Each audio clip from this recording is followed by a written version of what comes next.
Dorothy Good, the 4-year-old accused. They arrested a 4-year-old for witchcraft.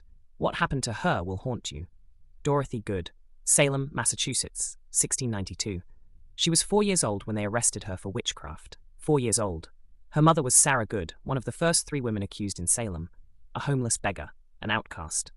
When Sarah was arrested, the magistrates interrogated Dorothy, asked if her mother was a witch. Dorothy was terrified. Confused, she said yes, said her mother had 3 birds, said her mother gave her a snake that bit her finger. The magistrates took that as a confession. Dorothy Good was arrested on March 24, 1692.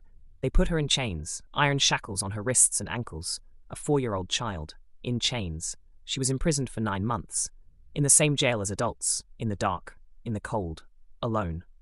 Her mother Sarah was hanged on July 19, 1692. Dorothy was still in prison when her mother died.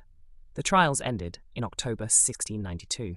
Dorothy was finally released in December, after 9 months in chains, but her father couldn't pay the jail fees. In colonial America, prisoners had to pay for their own imprisonment, food, chains, cell space. Dorothy's father, William Good, was destitute. He couldn't pay, so Dorothy stayed in jail even longer, until someone finally paid her fees and she was released.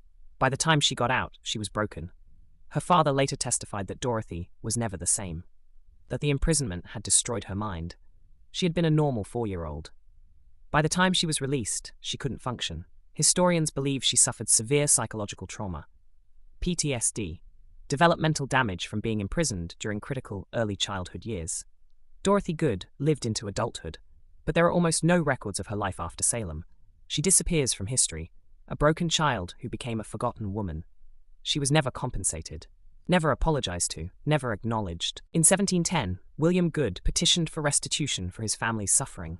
He received £30 for his wife's execution, for his daughter's imprisonment, £30 for a dead wife and a destroyed child. Dorothy Good is the youngest person ever accused of witchcraft in American history. 4 years old, 9 months in chains, a lifetime of trauma, and Salem never said sorry. This is what the witch trials did. Not just to adults, to children. Comment Dorothy if you think Salem should formally apologize to her. Follow for more stories they tried to erase.